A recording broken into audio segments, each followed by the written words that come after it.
Here we go. Hey. Big week ahead. The NFL draft is upon us. A few Woo! days to go.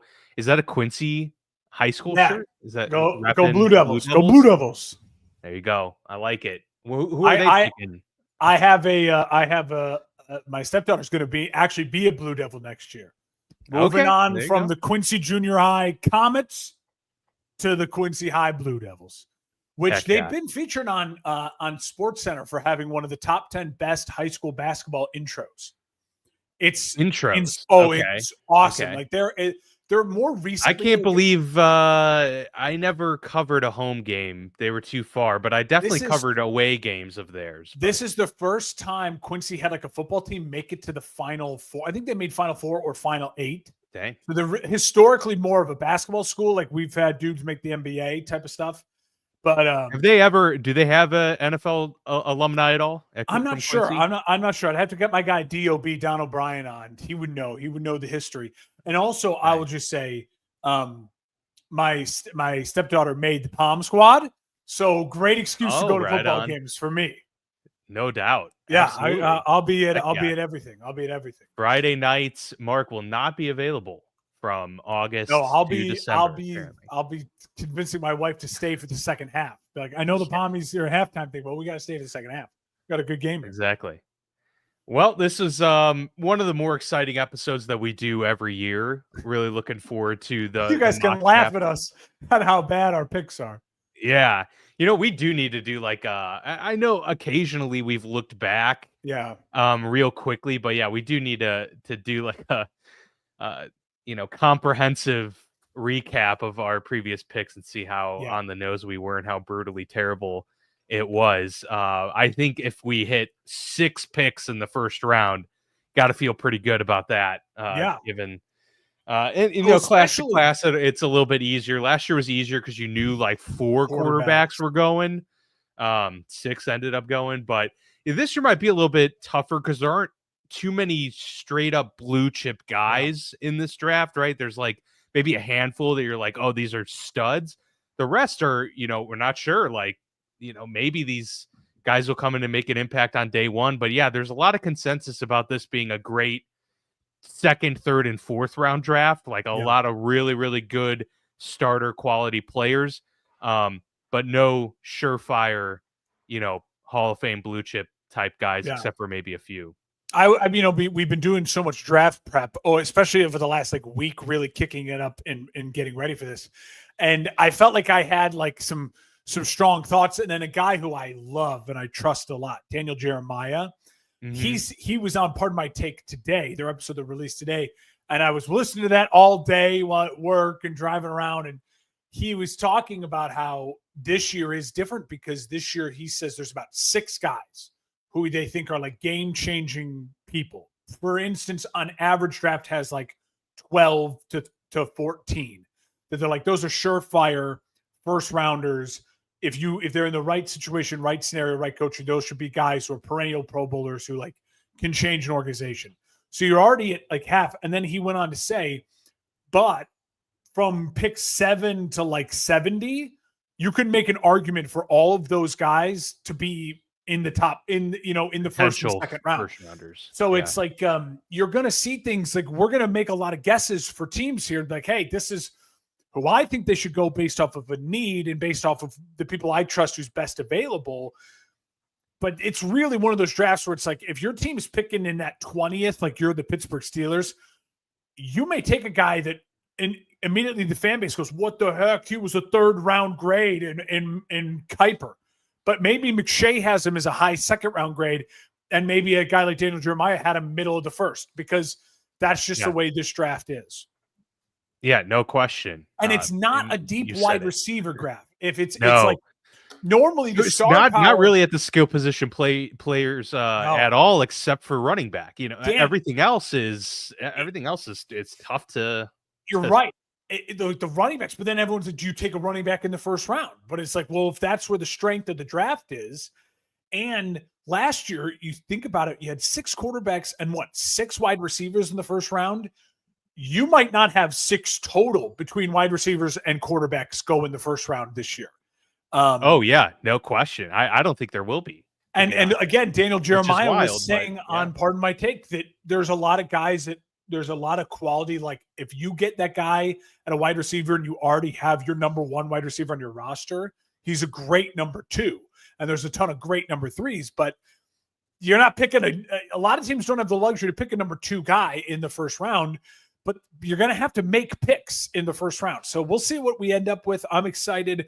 You're doing the odd picks so you can get your Steelers. I'm doing the even picks so I can get my Bears. I'm really, really interested to see the Shedeur Sanders is the name I'm interested in, right? Because I have a spot for him on the even numbers somewhere in this first round, but he's got to last to that spot. So I'm very interested to see if he lasts to that spot. And if the odds don't take him first, because I'm not. It is funny. Like all of these years that we've done it, I'm pretty sure the Bears and Steelers have always had opposite, even or odd. Probably because I think we've done it this way the whole time since we started, and that's 5 drafts. Yeah. Where you get evens and I get odds, or vice versa, and it works out that our team is picking at that spot. So that's another interesting. I hate that I'm making the Bears pick because I have like 2 names that I want to fall, and if they don't fall, I'm going to be like trade back. Yeah, it might be rough. Well, yeah, a lot of these teams I put maybe like 2 options in case one you snagged one of the guys. But there are some teams where I'm like, I just put 1 player, and so I might have to do some scrambling depending on what happens here. So, but yeah, very much looking forward to it. Yeah. All right, let's dive in. The pick is in. Here we go. 2025 NFL mock draft.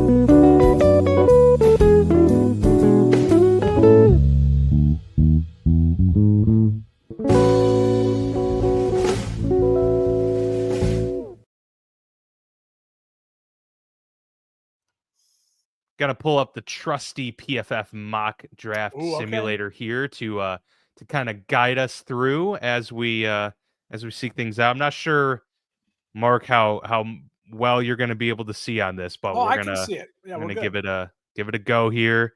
Start the draft. I think we're all good. All right.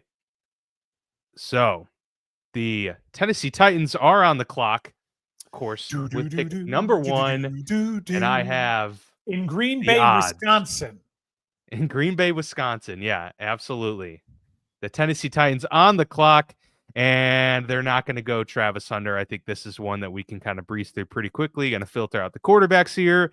And Cam Ward, the worst kept secret around town, is going to be the pick to the Tennessee Titans. Clear number 1 quarterback. And honestly, Mark, he's a guy that, despite the weakness of the class, I think is still a guy that would go top 5 in any draft.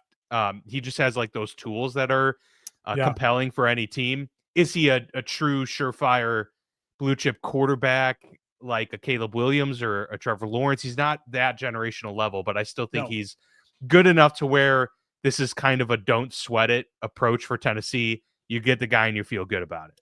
It's funny. I saw a couple different things as I'm preparing for this.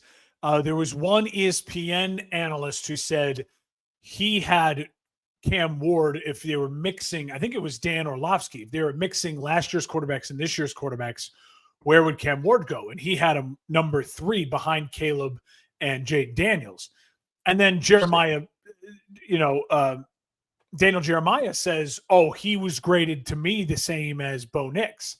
Not as polished as a passer, but a little bit more upside athletically and size. So, but that's how that draft class went anyway, right? Because yes, Bo Nix wasn't the 3rd off the board, but you could lump pretty much all of those guys together. Yeah, Bo, Drake. Drake, I think was better. Like, I agree with that. I don't say that to sit here and say I think Caleb Williams is going to have a better career than Cam Ward. Cam Ward could absolutely have the best career out of all these guys. He's capable of doing that. But to give you a perspective of where he lists, he kind of falls in recent history. That's where they would have had him at. I agree with you. Now, this is for my first pick with the Browns. And we'll just preface this real quick. We've done this in the past. No trades. We're doing this straight clean through. Obviously, there will be trades at some point. We have no way of predicting that. So we're going clean as if everybody had the picks that they have today. To our knowledge, the crazy thing is this is the most times we've done this, there's already been trades in the draft. Like the Bears had already traded with the Panthers and stuff. So it's been since the 90s, I believe, that it's gone this long with nobody trading into the first round or up in the first round. It's weird. So that's a good history note for everyone too. The pick is Travis Hunter. It's not who I would take, though. I want it preferenced. Okay. If I was the GM of the Browns, I would take Abdul Carter. I think it's sick. This is my dumb brain. I think it's sick having Myles Garrett and Abdul Carter on the same roster.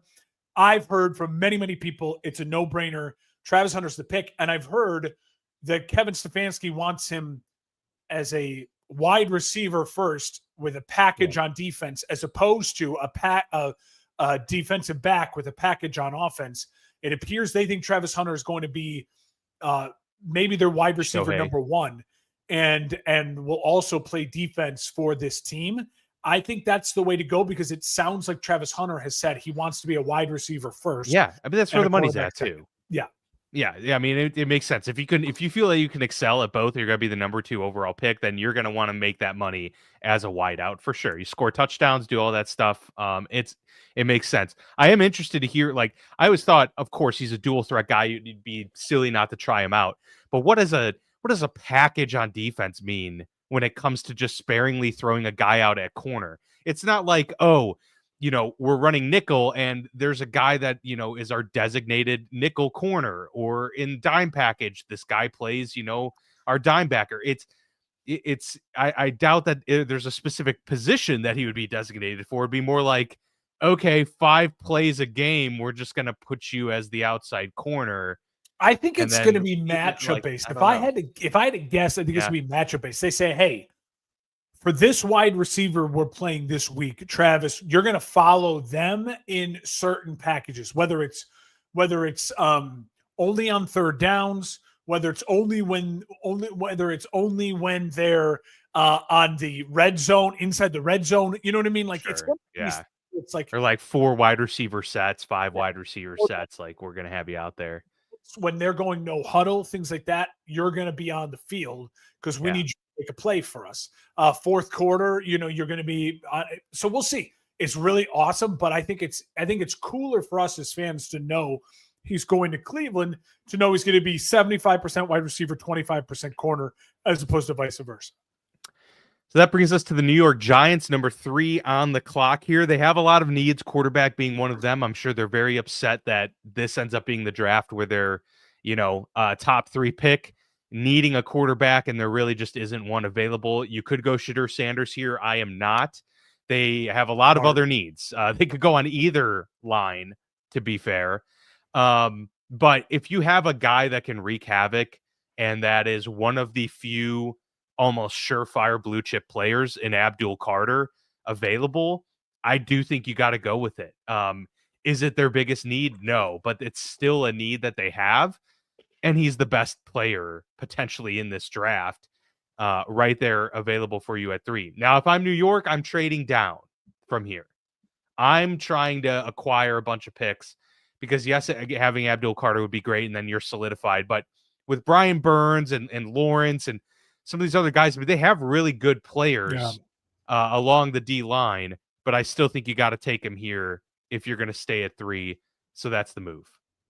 Yeah, I'm with you 100%. I would try to trade down if I was New York, but if not, I would make a strength of my team even stronger. Listen, New York is not a good football team, but you can rely on the fact that, hey, we're going to get after your passer, and you're going to have a nightmarish day when you come to New York.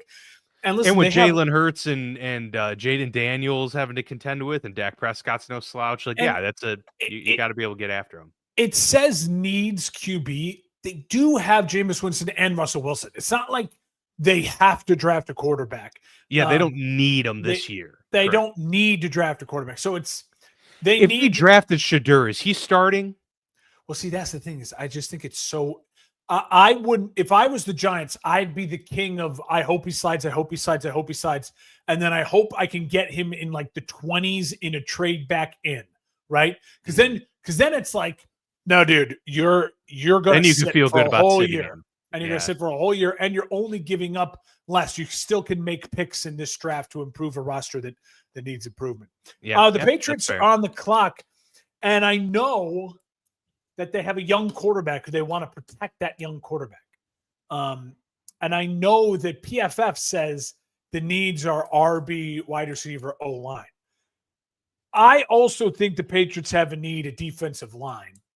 And I think the Patriots have a head coach now in Mike Vrabel who understands that you can set the tone with a defensive lineman. And I think this is the next surefire best player in the draft. And so I think they go Mason Graham. Wow. From the defensive lineman from Michigan. My problem with Will Campbell here, because that's who I was battling back and forth between, right? Is that I think that the Will Campbell, while his ceiling is so high, I mean, his floor is so high, his ceiling is just a struggle. I truly don't know if he'll end up being a great tackle. And with the 4th overall pick, to say we can get a surefire, maybe, Chris Jones type of player and an absolute game wrecker on the defensive side of the football. And remember, this Patriots defense needs a lot of help. And Vrabel is a defensive guy who's got to make a stand saying, hey, we got to go against Josh Allen. We got to get after Tua in this division. I think they look at that and they go, he's a surefire. He's an absolute blue chip. While if you move Will Campbell to guard, yeah, he might be Quentin Nelson, but are you taking the guard at 4? I think Campbell falling a little bit farther back and taking him as a hopeful tackle, and then if he doesn't work a tackle, you move him inside. It's like, hey, we got him at 7, 8, 9. It's not as bad to say we got a guard at that point as versus saying we passed up on a Graham to get a guard. Yeah. No, I mean that's fair. I think you can make that argument. I think he's very much a Mike Vrabel guy, so that makes a lot of sense. I probably would go offensive line there just because those are harder to find in general, and this is such a deep defensive line class that you can get a potential first-round guy in the 2nd round at that position. But also agree, Mason Graham is a different cat when it comes to that D tackle. And he feels like a Vrabel guy. He's coached by Harbaugh.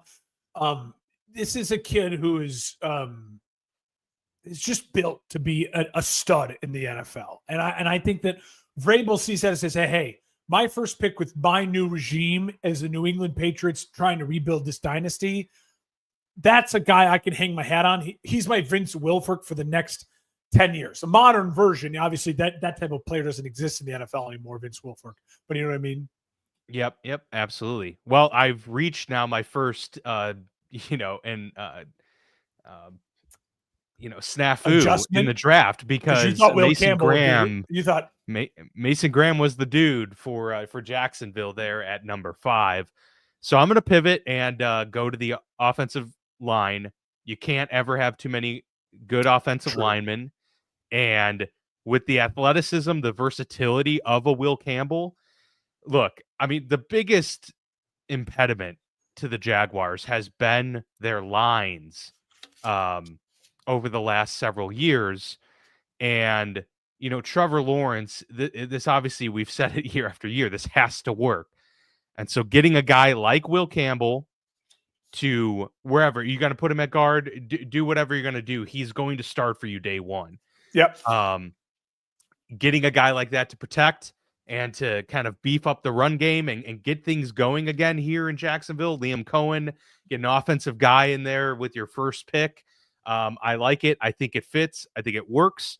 And so I'm happy to take Will Campbell there. I did have him hopefully falling to one of my other picks that I'll talk about later as we get a little bit further down. But Jacksonville will be happy with the best offensive lineman in this class. Okay. At 6, the Raiders are on the clock. I think the draft has gone exactly the way our mock is pick for pick, with a mock that I certainly used as inspiration.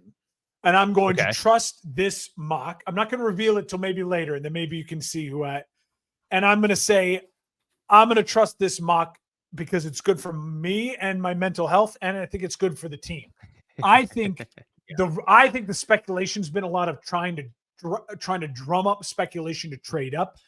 I think when push comes to shove, the Raiders are sitting there and Pete Carroll is sitting there and they go, we need to take someone who can help us right now and help us in this division against all of those great D lines. And I think they go offensive line and they take the Mizzou tackle Armand Membou. Wow. That's who the Raiders go. There we go. Membou. I'm not the only person who feels this way. So one of the things I've done over the last week is I've looked a lot, obviously, into Ashton Jeanty and the talk around Jeanty. And so let me just defend this, because obviously people can be like, you're just doing this because you want him to fall. I truly think there's a lot of where there's smoke, there's fire. And this whole you're seeing it on every newscast, whether it's Sports Center, whether it's NFL Network, whether it's FanDuel Network, whatever it is. They're all talking about, whoa, here's what it would take to get in front of the Raiders to get Ashton Jeanty at 5. When you hear enough talk like that, that's the Raiders saying, "No, we're going to take Jenny. We love Jenny. We love Jenny." Again, trying to, I think, cause some chaos because they want either someone to overspend and make a dumb move, and then they want the right guy that they really want. Maybe it's a Will Campbell. Maybe it's Membou to fall to them at 6. This is, I know it's, again, it doesn't say needs offensive line there. I've seen plenty of other experts who said that the Raiders could absolutely use an upgraded tackle. Look, and here's the thing, too. Offensive line will forever be a position of need for every team in the NFL. There's just not enough. There's not enough. Mm-hmm. Yeah. There's not enough starter quality. You know, we see every year. We saw it this year. You know, the Steelers left tackle Dan Moore is a very average tackle, and he got money, man. He got the bank. It's just these are prime positions. If you can play at the NFL level as a tackle or an interior offensive lineman, either one, you're going to have a long career. And Banks Jr. versus Membou, it's a little bit of a talk, right? After Will Campbell, who's the second time? I think Membou, when you look at his film, he's got a little bit more of that freakish nature to him. And I think that's what a team like the Raiders historically also does and takes. And I think Pete Carroll knows I'm not just going to put everything on Ashton Jeanty. I have a short window here to try to build a program with Tom Brady as well as a smart guy in that building. They know offensive line is a really smart pick here. Well, that puts the pressure on the New York Jets at number 7, because if we see 2 offensive tackles go back to back, the Jets need offensive line. Do they panic and go for the Banks Jr., which I'm not even saying that would be reaching. You know, Banks is a really, talented player, but I actually had them pivoting, and I haven't seen many mock this player to the Jets, but I see it being a fit. And I also think to help Justin Fields out and to continue to surround your young quarterback in this new regime with talent and with a first-time head coach that's coming from Detroit that had a premier tight end. We're going Tyler Warren, tight end, Penn State, to go to the New York Jets, give Mr. Justin Fields another great weapon there. A guy that also deserves to be a top 10 player in this NFL draft. No question about it. And they have a need a tight end. It's not like it's not like they're just taking a player because he's talented. They need help at the tight end position. So you get Breece Hall, Garrett Wilson, now Tyler Warren into the mix there for Justin Fields.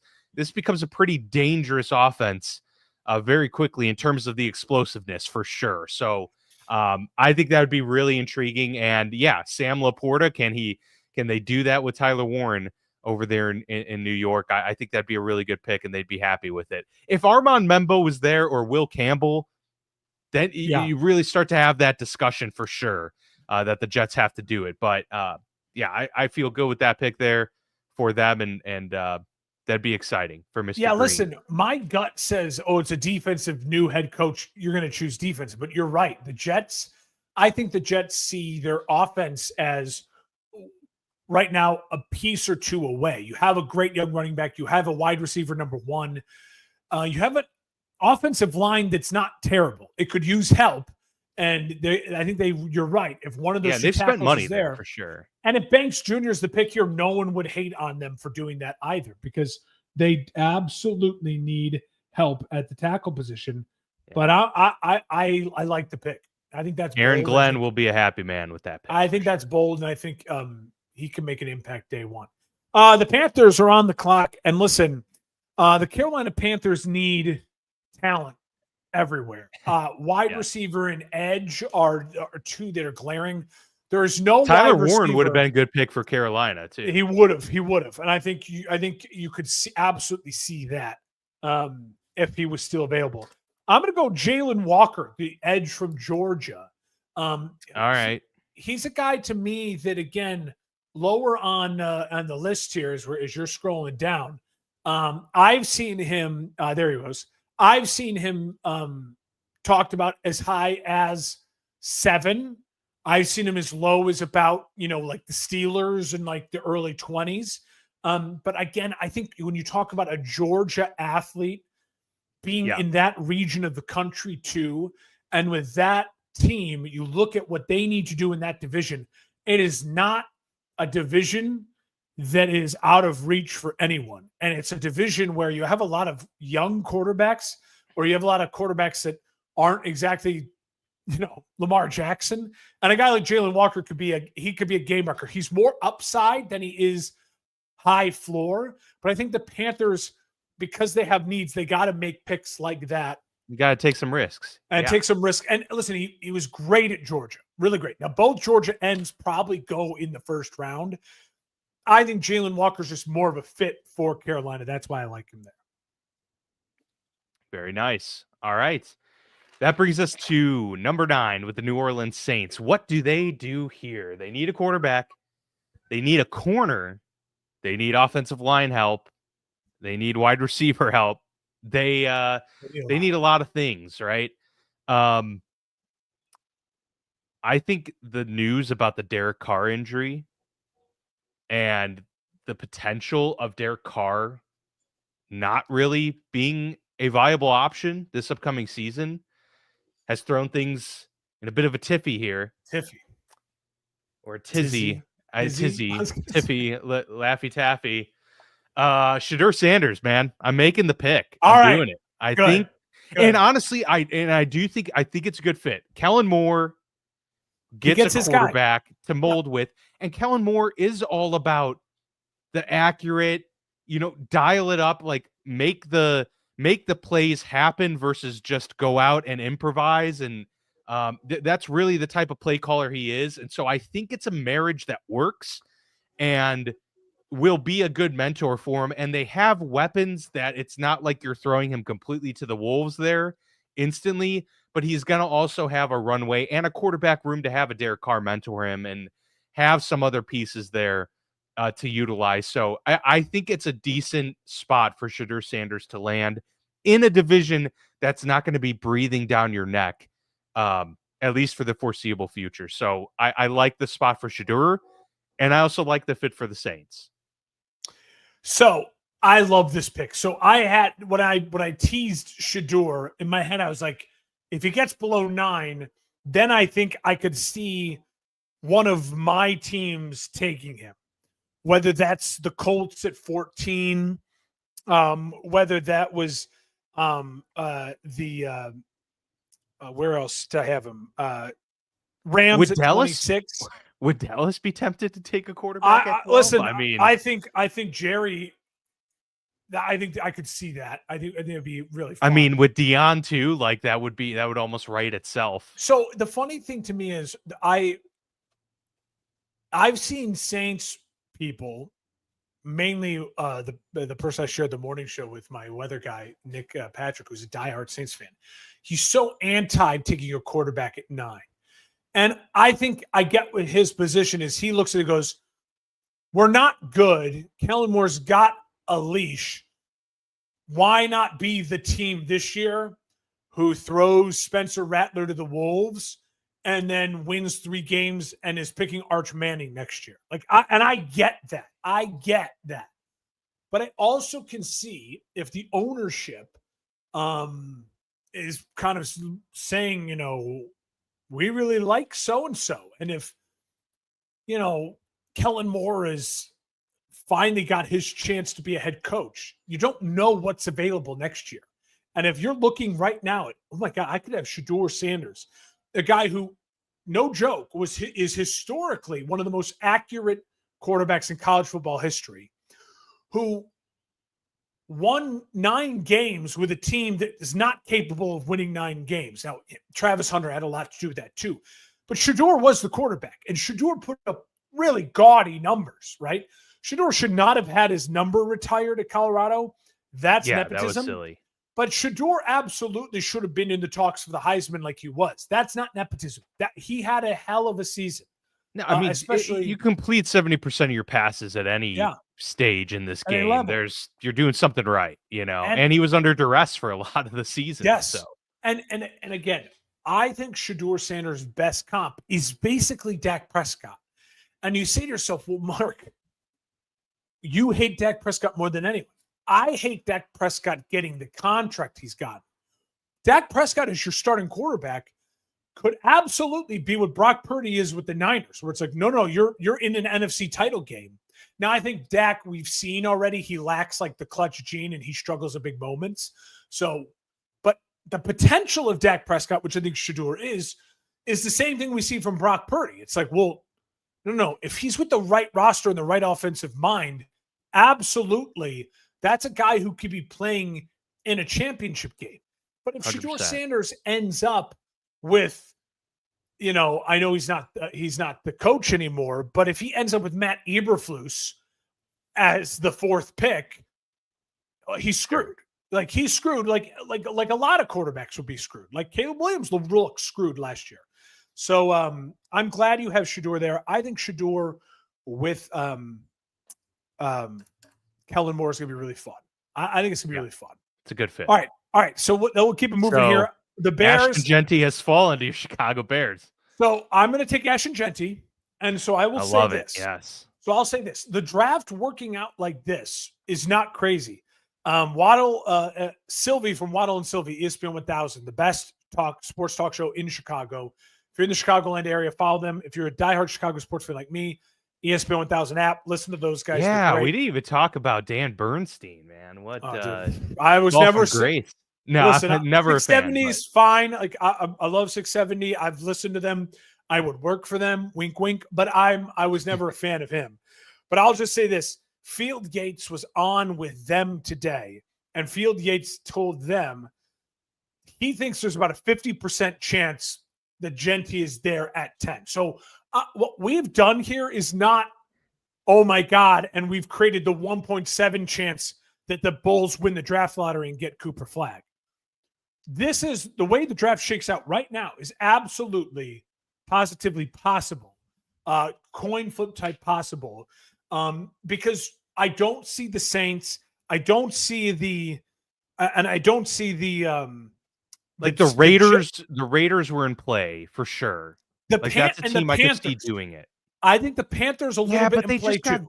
Jordan Brooks, and they just signed Chuba Hubbard to I understand they're just also like they just need blue chip guys, right? So I personally could see Jacksonville. I could see Jacksonville doing it because Etienne hasn't worked out really, and he's been super injury prone. And Tank Bigsby is a much different kind of player. True, but Five's rich. And they need to protect Trevor Lawrence. Like he is not healthy because he can't stand up in the pocket. So there's chances, right? But if he gets to 10, I do think the smoke is true with the Bears that if he gets to 10, the Bears will take him. And I think this feels a lot like the Rome Odunze pick last year. We now know the Bears at 9 after the fact. There's the video that comes out where they literally, the GMs had to tell the GMs had to tell Ryan Poles, like his assistant GM and all, like, don't trade. Because Ryan Poles he trades, like he wants to trade up. That he wanted to trade up for Rome Odunze. It fell to him. I think if the Bears stay patient Genty will fall. And I think they're smart enough to realize if Genty doesn't fall, they have a lot of talent that can take it 10. I think if this is the way they would take the tackle from Texas, I think they'd take Banks Jr. if Genty's not here, right? Sure. And I think that, or they'd take Tyler Warren if Tyler Warren, the tight end, was there. But I think those 3 picks are all really, really, really all in play for the Bears to improve their roster at 10 or trade back. The Bears, in a couple mock drafts I saw, including the NFL Network's latest one, they had the Colts and the Bears trading, the Colts going up to 10 to get Tyler Warren and the Bears going down to 14. And they ended up with Shamar Stewart, the edge. So they need an edge. Okay. So it's like, I wouldn't hate that, especially because you'd assume the Bears got another 2nd-round pick or a future first out of that. Yep. Nope, that all makes sense. All right. So then we get to number 11 with the San Francisco 49ers on the clock. Need some defensive line help here. They need some offensive line. So that's where I'm going. Now, I initially had Will Campbell falling to the San Francisco 49ers. They would love that. And I was hoping that Campbell or Membu would be available to them there at 11, but he is not. But I'm still going to go that route because you just need offensive line in the NFL in general, but in the Kyle Shanahan system, most definitely need that. So look, you could go Josh Simmons, you can go Calvin Banks Jr., could even go Gray Zabel. Gray, I think Gray would be an awesome fit for San Fran because he has literally played every position on the offensive line. And he seems like a Shanahan guy, North Dakota State. But I just think pedigree-wise and the overall level of talent is probably going to lean Calvin Banks Jr. here.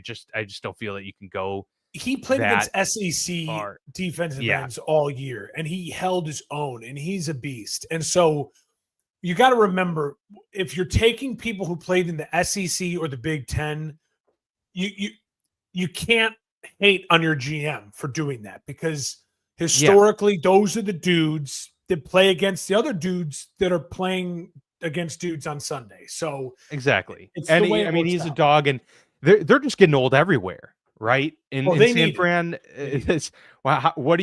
what starts the rebuild legitimately? It's the lines. And so offensive line getting one of your bookends here for the next decade, it's a smart move. And to get him at 11, I think it's helpful that the D-line group was so strong because normally I don't think 3 really quality tackles even get to you at this point. But but there's some good, the fact that a running back went before you and stuff like that has helped the cause for sure. Yeah, the Dallas Cowboys, they do what they do best. They be flashy, they be star focused, and they take the first wide receiver off the board. McMillan. Very nice. Okay. Tita McMillan out of Arizona. Listen, what did we say? What did I say at the top of this? From the experts I've heard talk, they say this wide receiver draft is a bunch of high-end 2s. And if you have already a bona fide number 1 in CeeDee, this kid is the kind of opposite of CeeDee. He's a little more fluid.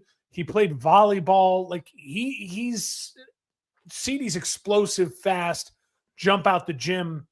Tita McMillan is just a little different. And I think he'll fit perfectly as a wide receiver number 2. And Jerry will justify Dak is healthy. We got our offensive coach. We're going offense. Put a star on that boy's helmet, and I think they're happy campers. Yeah, and I mean, there is it is a need. It is a need for the team. So it's not the most far-fetched thing. I'm sure they would have loved Ashton Genty to fall to them. Well, yeah, because that probably would have been the surefire pick there. But I'd be shocked if Genty fell past the Bears. Wouldn't you? I agree. Yeah, absolutely. I just think he's that talented and that flashy of a player, like the ability to get an 80-yard touchdown in the NFL is extremely precious, and it's becoming more of a need. So Yeah. If you can get that out of a running back, you gotta go for it. Miami Dolphins on the clock. They definitely need offensive line help, but I think they really need defensive help across the board.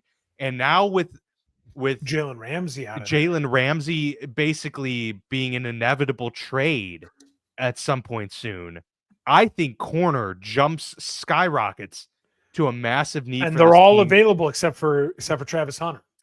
And I'm going Jahdae Barron. I like it. Who actually PFF? Okay, PFF does have him as the highest rated corner.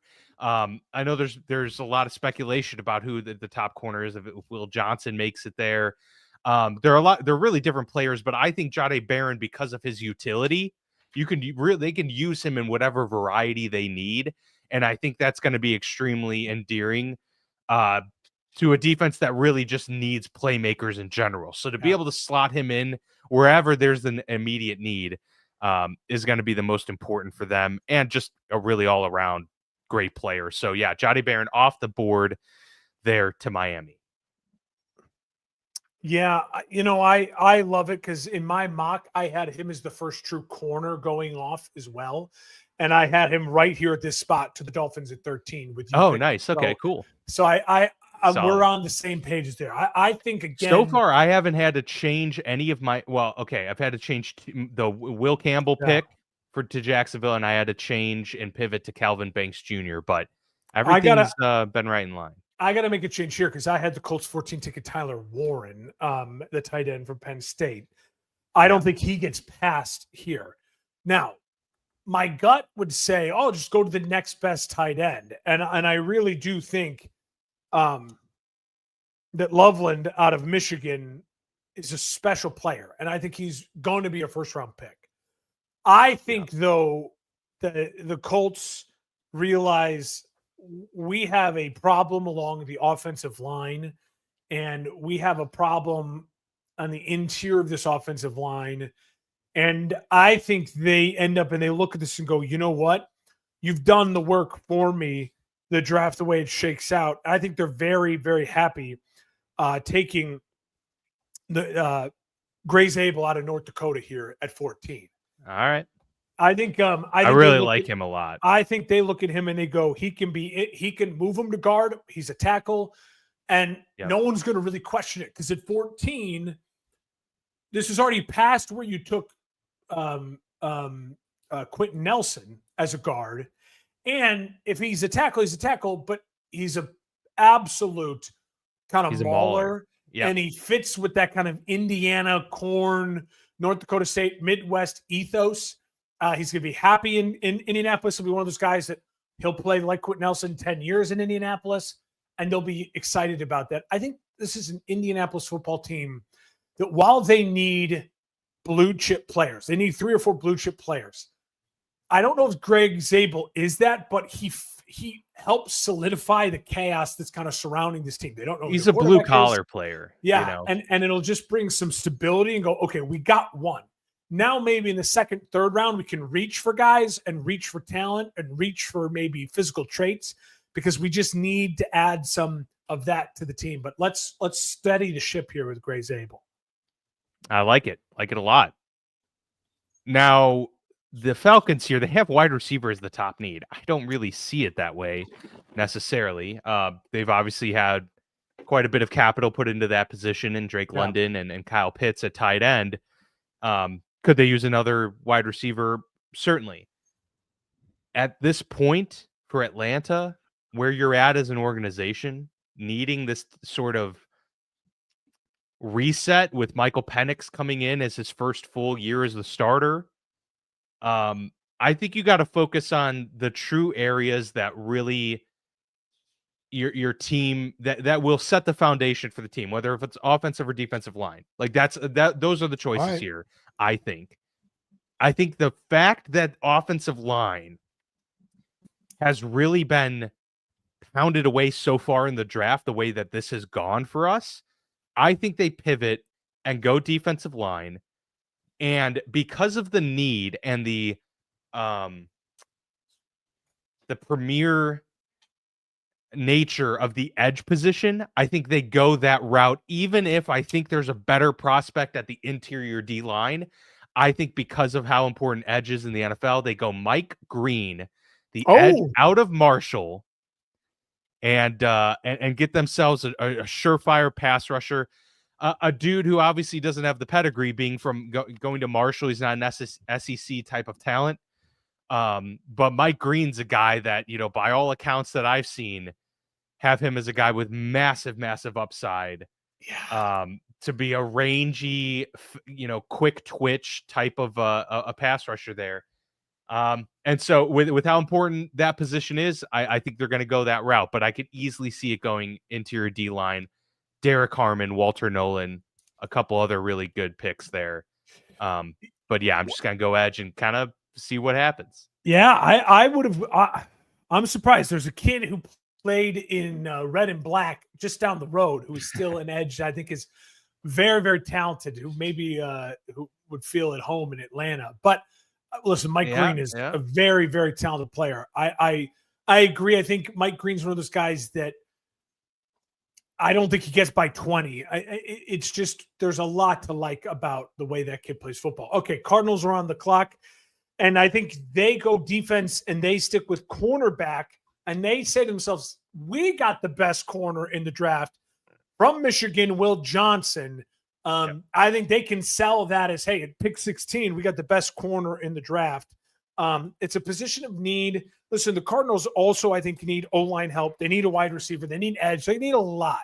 But I think this is a pick where in that division, trying to slow down some of those offenses and the talent there, a guy like Will Johnson's going to be very, very needed day one to come in and make plays for the Cardinals. Yeah, no, that makes a lot of sense, and it's they have a lot of needs. Another team that really could use a lot of help across the board. But yeah, I mean, if there's a top cornerback sitting there waiting for you at the middle of the first round, you go ahead and grab it, especially if you think that's the number one cornerback. Yeah. In a class that just doesn't have too many of those. So yeah, strike there, get the depth at your other needs later in the draft. That makes a lot of sense. We get to the Cincinnati Bengals, and we all know what they need. They need offensive line, and they need defensive line really, really bad. And with Trey Hendrickson potentially not getting this long-term extension that, desperately needs and deserves, that becomes even more of a glaring issue for the Cincinnati Bengals. And look, they're in a blue-collar division where defensive line matters so much, and you're seeing teams like the Ravens rebuilding their offensive line, the Steelers investing heavily in that position, and the Browns having a lot of money tied up in their offensive line too. I think you got to go with the best available defensive lineman and interior defensive tackle to fight back a little bit. If one of those top offensive linemen, if a Gray was available here, Gray Zabel, then yeah, maybe you go that route. But I'm going defensive line. PFF has Walter Nolan here. I think the better defensive line prospect here is Derek Harmon. And so I'm going with Derek Harmon, the defensive tackle out of Oregon, who tested super well. And wow, they must have him super low on here because he is not showing up in the. That's interesting because Harmon, I'm with you. Yeah, they've got him at like 5 down here. I had the 42. Steelers taking Harmon. It just in my mock that I did. So I'm with you. I see him in this spot. I think he's a top 3 defensive lineman in this draft. So yeah, that's interesting. And I'm with you too. I think that Walter Nolan is one of those guys that is going to slip a little here. There's some bad tape on Walter Nolan, and there's some character issues with Walter Nolan. It's a little bit like when he's on, he's on. When he's not, he is a liability. And a team like Cincinnati can't afford that. They can't afford that. And Harmon's really good against the run too. Like he's much more of a safe all around pick at that position than some guys that maybe flash like a lot of great skills as pass rushers only or specialists. Yeah, I like the pick. PFF, I think, did you dirty there with some of the. Yeah, 42 overall. They had him not as a first round pick, which is fascinating. Yeah. All right. I'm going to keep it moving here. And the Seattle Seahawks, they go and get who they think is the number one wide receiver in the draft from Mizzou. They are taking Burden? Mr. Burden the third, Luther Burden the third, and I like this for Seattle. Listen, they have a number one guy. Jackson How about Mizzou, by the way, getting 2 top 20 picks? Good on that. And Sorry, I think I broke a train of thought. That was no, you're fine. I love it. And shout out to them. They had a heck of a year. And they're recruiting really well. Drinkowitz is a very fun up and coming head coach. I'd like Luther Burden the third. I like him a lot more when he is the Robin to Jackson Smith and Jigba. And you have Sam Darnold now. And again, you paid him and you're betting on him over Geno Smith. You've got to make that work. One of the ways you make that work is by giving him a guy like Luther Burden III who can come in and say, I don't have to be the number one. And that's a huge relief for a first-round pick wide receiver. Absolutely. No, I think that matches really well. And when you're Seattle at 18, like, you have the benefit here of kind of finessing your roster however you see fit. And if Luther Burden is number one on your list of wide receivers, if you're Seattle, then go ahead and take him. You're going to need to give help to Sam, and that's going to help out Smith and Jigba a lot too. Then we get to 19 with the Tampa Bay Buccaneers. And the Tampa Bay Buccaneers need just anything on defense, essentially. They're a very old team. Anything on defense. This is where I had Mykel Williams slipping, the Georgia edge, and a great edge prospect. You know, the number 2 edge in my view in this entire class, and a big need there for Tampa. So I think they go edge here, another premier position, another guy that is definitely first round talent, and just seems kind of like a guy that would fit well in Tampa to me. So I'm going Mykel Williams, the Georgia edge, falling all the way to 19 there to Tampa Bay. Yeah, I love that. Love that. He'll fit right in with Tampa's scheme. I also think that when you think about Tampa offensively, they kind of brought everyone back. We were worried about all the wide receivers. They're old, but they're all back. And so defensively, they're not all back. They're all old, but they're gone. So when you look at what that coaching staff has to do, a defensive coaching staff, and rebuilding it, he's a guy you can lean on. And again, I think he's a guy who's probably maybe a top 12 talent in a lot of drafts. Falling to 19 is good. The Broncos shock everyone, and they take the second running back off the board. Omarion Hampton out of UNC. So good. He's very good. He'd be the number one back in a lot of drafts. If I was the Bears, I'd be very excited to see him taken to the top of round 2 if it happens that way, to where they don't get Ashton Jeanty. I think if I'm the Bears and you miss on Jeanty, you miss on Hampton, I like the kid out of Ohio State. Maybe late in the second, early in the third round, and you make that pick there. So it's kind of my thoughts on it. Listen, for the Broncos, you might argue it's reaching, but I would argue this feels a lot like Detroit when they took Gibbs. Detroit kind of shocked the world and were like, we're better than what you thought we would be at this point of the rebuild. Denver's a lot better than what we thought they'd be at this point of the rebuild. And having a star running back is a absolute need. And they have a lot for Bo Nix, except for that bell cow back. Hampton could be that guy.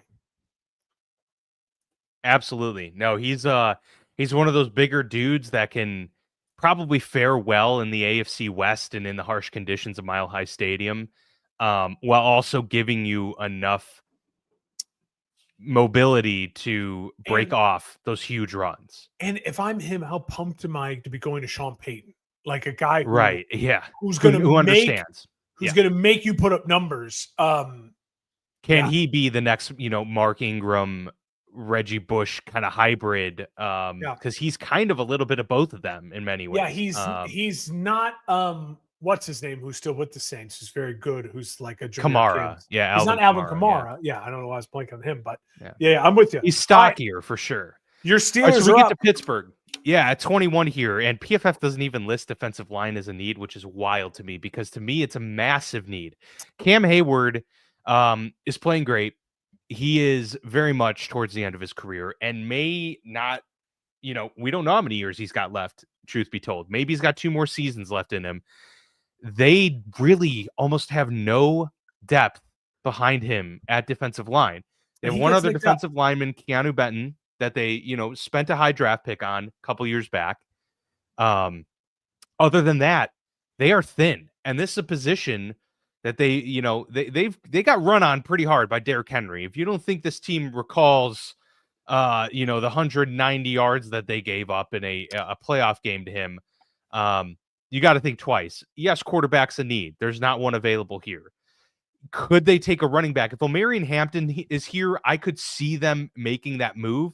But then you got to think the ghosts of Christmas past of Najee Harris staring at them, being like, your last first round draft running back was fine and good, but did it move the needle for you?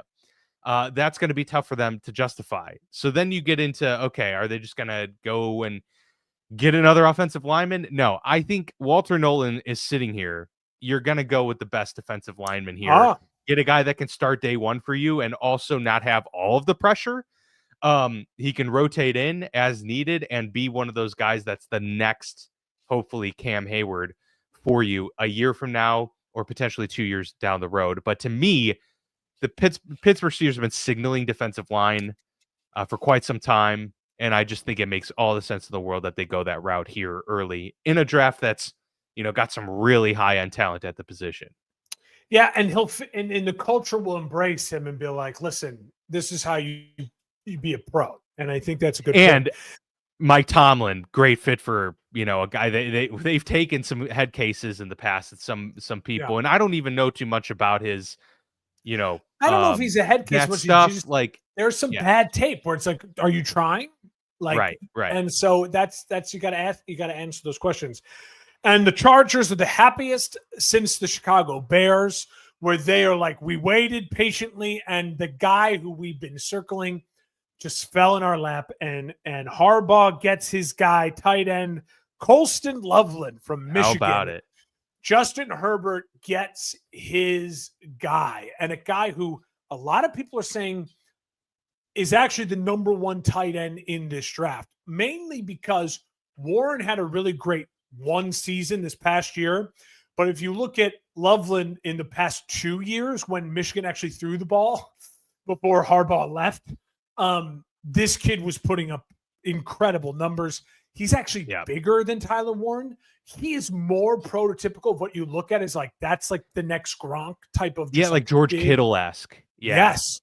And Absolutely. So I think he's going to be loved in that Charger uniform, and Jim Harbaugh is going to be doing jumping jacks and somersaults and flips in the draft room when he gets to call Colston Loveland to say, come to Southern California. And he can bulk up. He'll bulk up more and become like, because he has the blocking tools. He's not like a, but he's with his guy, with Jim. And he'll use him well. It's the perfect guy to like help coach him up in that aspect of his game. And he's going to be a great dual threat type. Don't be shocked if Colston Loveland does not last to 22.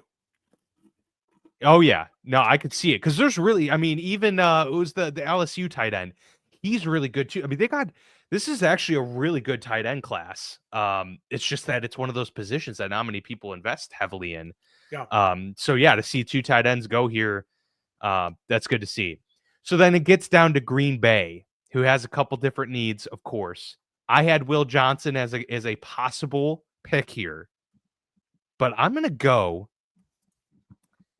with Emeka Egbuka, wide receiver, Ohio State, because despite maybe this not being a great wide receiver class, he's a guy that absolutely has the potential to be a number 1 wideout in the NFL. And this is a team that just has a lot of number 2s. Add another number 2 to the list. I love it. hey, with potential, you'll take it. And honestly, he's a guy that I think would complement their wide receiver core currently. I could see them going this route. I could see them going the edge or D-line route here. but with so much of that top end talent being off the board, maybe I could see them going and dipping into the wide receiver pool here, hoping to address defensive line at the turn. Corner could absolutely be in play. Will Johnson's not available there. So I just, decided to make the move and get them a wide receiver here, a guy who, yes, could be a number 2, but who also would be considered one of the top guys in this class. Yeah, it's funny. I know that there's going to be a few wide receivers taken. Yeah, I wasn't thinking that. But I get your thought process. As a Bears fan, I kind of love it because I think it'll create some drama within Packers Twitter to be like, whoa, do we need a wide receiver? Blah blah. So I kind of love the drama it could create. For the Vikings, another NFC Norris team, as a boomer would say, they take the best guy at his position. He's still on the board. He's the first one of these taken off the board. I know you're going to take here. Safety, Malachi Starks. That's an easy pick. Again, the Vikings are hoping everyone else just stays away and the draft unfolds this way, and they can go, hey, we really need a safety. There's a great safety from Georgia. Let's just take him. Well, PFF does agree with you. I think Emenware from South Carolina is probably better. He's a little bit lanky and rager, but he hits talented. So hard. But Malachi Starks is really good too. So I don't have like an issue with that. Let's see. They got Emenware at pick 67. PFF, what are you doing, dude? There's no chance he is that. Yeah, low. I don't. But Malachi Starks. No, yeah, I think a safety is a good pick. That's a big need for the Vikings. They really need like a corner or a safety. It should have been top of their list for sure. This team, the Houston Texans draft room, just shit their pants because the Packers at 23 took their guy at 25. Well, look, I was debating wide receiver for sure for Houston, but I think, hey man, they just traded away a tackle. They could dip back in here to a guy who is a first round talent tackle. And I think they're happy that Josh Simmons, the tackle at Ohio State, is still available to them here. Right. I think they go right back to the offensive line. They address that. Laramie Tunsil is gone. Let's go get Josh Simmons. Let's kind of, help reinforce that aspect of the team. We had a down year last year. CJ Stroud took some hits. I think this is a no-brainer pick, honestly, for them here, especially with the Egbuka off the board. I don't think you could justify going wide receiver here when you have so many of those needs. Like, yes, you've weathered injuries, but like, what's the likelihood that Nico Collins and Tank Dell, and this group of receivers is going to get hurt again? I think you got to take your chances and get a guy who's a first round talent at the tackle position. Damn, the Rams, you just left me. I'm now. Was that going to be your pick? No, I wasn't looking far enough ahead. Okay. The Rams are interesting. Like to me, they're a team that I think they would love one of the tight ends to fall, and maybe they move up and go get a tight end. I think they'd love one of those premier tackles to fall. Maybe they go up and get a tackle. I think they'd love one of the wide receivers like a Luther Burden to fall, an Egbuka to fall, because they do need a wide receiver. Like, I mean, you're moving on from Cooper Kupp. You obviously have your number one in Nacua. I think the Rams go with a guy who's to me, he's a prospect that I just think is not going to flame out. He's not going, his floor is so high. I think his ceiling's limited a little bit just because of the transition to the NFL and the way he was used versus the way I think he'll be used. But the Rams have done this in the past where they've taken guys at a defensive pick and you go, and they make it work. We saw it last year with, what's his name, the Edge, who had an incredible year, Jared Verse. I think they go with the best linebacker, and the only linebacker that's probably going to be taken in the first round, Campbell out of Alabama. Jihad Campbell I think he is a really versatile guy that's going to fit with this young Rams defense. Really fast, can go sideline to sideline. Can he rush the passer? Yes. Can he play in space? Yes. He's not elite at any of those, but I think he could maybe be the signal caller of the future for this young Rams defense. And again, in a division where they have a lot of offensive firepower, they need a defense to just keep growing and investing young picks in their defense. And I think Campbell is that for them. If he's still there at 26, I think they'd be really happy to get the best linebacker in the draft at 26. Yeah, that's a good pick, and probably a pick that the Baltimore Ravens sitting here at 27 would have to think about after losing Patrick Queen, and they did get Roquan Smith, but they're very much a two linebacker system that they employ there. But the Baltimore Ravens, outside of did you make the Rams pick? Line help, I'm looking at it. It still says Rams on the top. top. I'm sorry, my bad. No, did you make not. Campbell in the pick? There he is. There we go. Ranked 13th.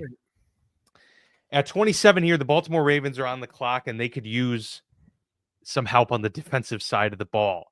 Now, I was playing around, especially since Emanwari has fallen, that this could be a good spot, a physical, rangy safety. But after taking Kyle Hamilton so recently in the first round, I think they're going to pivot here and address their edge and get Shamar Stewart, the edge rusher, the other very rangy guy from Texas A&M. And the Lions are shooketh. Huge need. The Lions are shooketh. There goes my pick. Man.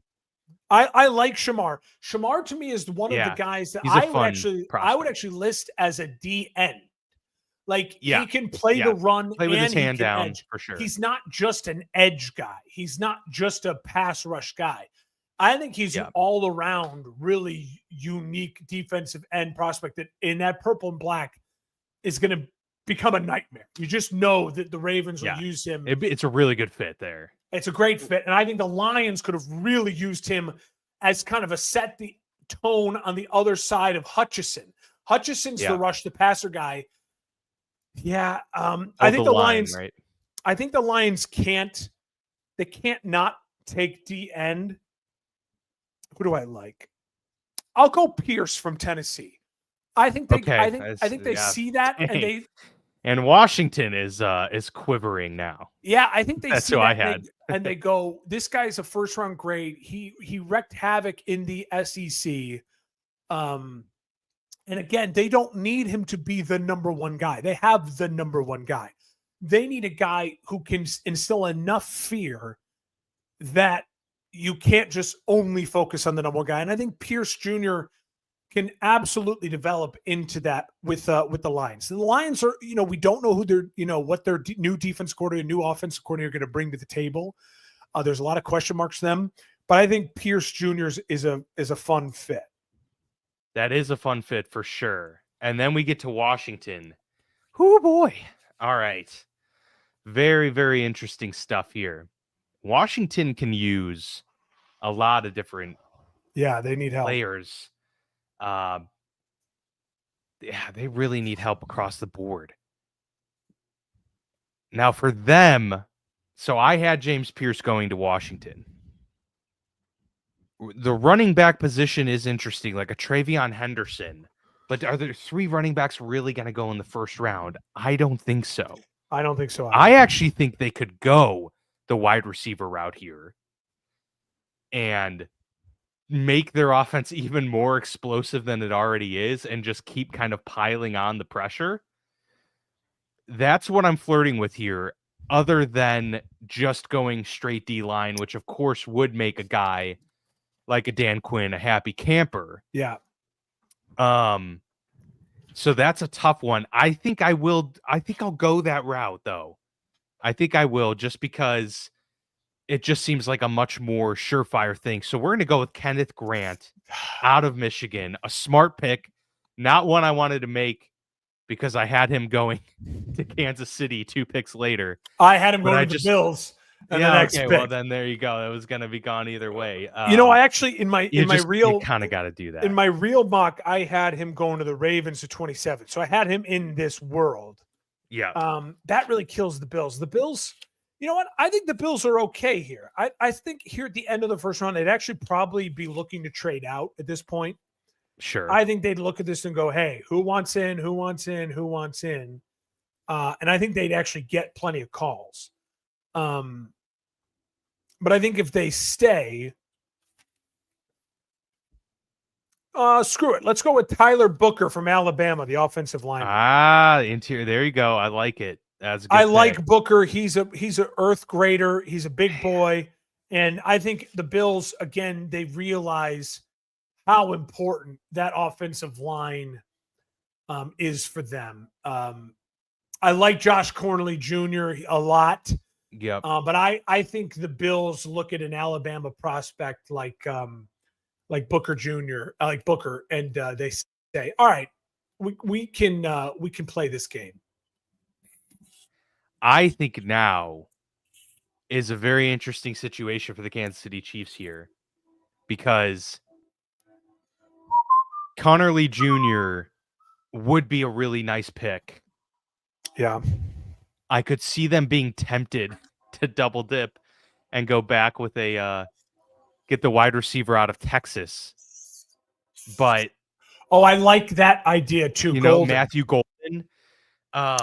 They are getting Rice back this year, at least health-wise. We don't know still yet what his legal troubles will be, because he's still facing 2 different legal things. I also think it could be a very interesting pick for them to go with the third tight end and take Mason Taylor out of LSU, because Kelsey is like, he's got to really be in play. But here's, I'm gonna go with the offensive line route, because they just got absolutely manhandled by the Philadelphia Eagles. Yeah, like they need the trenches so bad there, and it's just really hard to not address that. And the rookie tackle they drafted last year, remember, he was benched at the end of the year. And that's why Tooney was then playing tackle. And while Tooney is an all-pro guard, he is a below-average tackle. He's an average, capable starting tackle, but he's nothing special. And so I think this makes a ton of sense. And they bring him in. They say, we're just going to keep throwing guys here, and we're going to bring talent in. I think it's the right pick. And listen, the Eagles would love for you and I to think the opposite way, where that Malachi Starks from Georgia is actually the second safety, and he falls to them at 32, and they just add to their Georgia defense for the Philadelphia Eagles. Yeah. But I think that doesn't happen, and I'm going with the guy you like, who PFF doesn't like, South Carolina, Nick Emmanwori. I think he's the second best safety in the draft. And again, in Philly, he doesn't have to be all pro day one. He's got the skills to grow into that with the length and the speed. But I think, with that defensive line and the way they rush the passer, they can live with him developing a little bit. So there you go. Beautiful. No, I like that a lot. Here's a quick look at our entire first round. We'll have to tweak that out. I'm gonna have to definitely make sure to download. There we go. Got it. It has been downloaded, and we are set. I really like that pick, and that's Cooper DeJean last year, Nick Emmanwori this year. You get 2 very versatile DBs, and now you're cooking. You got, your lines are set. You've got amazing skill position players. You have a quarterback that is your franchise quarterback. What more? They have the benefit of just literally finding projects that can be really, really good. Yeah. That's a really interesting pick there for them. They could also gone the Mason Taylor route. They could also go take the tight end, and Goddard's not going to be there forever. But I like that. I like that route a lot.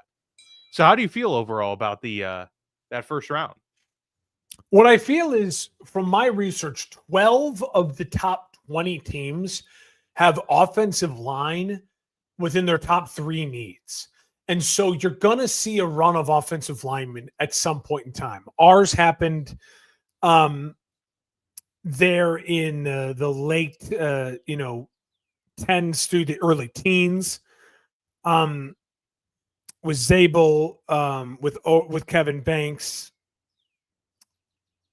Membo, obviously, Campbell as well. All of them going within the top 12, top 13 picks. Yep. So I think that's a real thing. And I do think there will be a wide receiver run. I think the run will start in the 20s. And I think it'll be really interesting. Like a couple of years ago, remember when the Vikings draft room was celebrating that the Eagles took what's his name, and then Justin Jefferson fell to them the next pick, and it was what's his name, who can't catch, who's like already like almost out of the league. I can't think of his name. Who went to which team? He went to the Eagles, the pick before Justin Jefferson to the Vikings. Was it Jalen Reagor? No, that was too long ago. Nelson Aguilar? No. Aguilar, maybe. No, it was someone with a name like that. Why can't I think of that? That's bad. We got to get our brains back into football mode here. I'm watching too much playoff basketball. It might have been Reagor. I'm trying to remember. Yeah, it probably was Reagor because he's 26. I think he would have been that draft then. And it was like, oh my God. So there's going to be that moment. We're going to look back at this draft and go, maybe the Rams get someone at 26 and the next pick, it's a guy who's trash, or vice versa, or whatever. And teams are going to miss out on a stud and a dud, literally pick back to back, because this first round is going to be filled with probably 10, maybe 12 guys who on a normal or a slightly above average talent year wouldn't be drafted in the first round. They'd be great quality second round talent, but they're not back end first round guys that are going to be drafted the back end of the first round. I also don't think you're going to see a lot of trade back up into the first round because, again, it's a lot of guys that have second round grades anyways. But I do think you're going to see teams maybe make a run late in the first on a quarterback. Keep your eye for Jalen Milroe or Jackson Dart to be that last quarterback taken in the third round, just so they get that fifth year of eligibility. They'll willingly give up another second rounder or something to get that fifth year of eligibility on a guy who they see that has upside, i.e. Cleveland or New York doing this after they get their star player, then they go get their quarterback late, and a guy who they say, hey, listen, we took him at the end of the first round. He's going to sit behind Russell Wilson. He's going to sit behind Joe Flacco. We're not worried about playing him at all this year. We got the fifth year of eligibility. The plan is working, right? So that obviously could happen. If it doesn't happen in the first round, it wouldn't shock me if there's early trades up in draft day in the second round. And I can't wait for Thursday when we're live to react to all of it, how it goes down. Yeah, no, Thursday is going to be very telling because we know there's going to be trades. There always are. And so that's really going to set the tone for where this goes. But yeah, as you mentioned, and for those of you watching, we will be here live reacting to the NFL draft in real time. Starts at 8:00 Eastern. We'll probably join about like 10 to 15 minutes before the NFL draft opens. Yeah. This is going to be much more casual. We're going to have some guests coming in and out to discuss upcoming picks and just hang out with us. If you, the viewer, wants to chime in and weigh in as well, let us know. Send us a private message on social media at FB Lounge Pod, Facebook or Twitter. And we can get you the link sent to join the show as well, and just chat with us about the NFL draft and react to it in real time with us. So it's going to be a casual day. We'll be on there for a couple hours. We'll see how long the first round goes and how tired we get, but we'll be on for a while and just hanging out and watching the draft. So yeah, very much excited to that. Stay tuned. Just a few days away, and just a few minutes before the NFL draft gets ready. Head over to YouTube and come watch the draft with us. I'm going to eat a whole Reese's bunny. Oh, there we go. Reese's. I was going to say, my wife got me a Reese's Easter bunny as a treat. Oh, there will be beer. And I was like, you know what? We're going to be streaming for maybe 2 hours. I can eat the bunny throughout the 2 hours. You join the stream, see where I'm at on the bunny. Man, what would be a great idea is if you get the the extra hot wings from Buffalo Wild Wings, Mark, and do it during the show. That'd be great. That'd be great. I've almost had to run to the idea for a show during the show. Yeah, I don't need to do that now. All right, blast from the past, indeed. All right, well, looking very, very much forward to Thursday. We appreciate you all tuning in. Be sure to tune in then. Come join us, celebrate with us, mourn with us if you need to. Let us know how your team does, but we're excited for it. We'll be here Thursday, and we'll see you all then.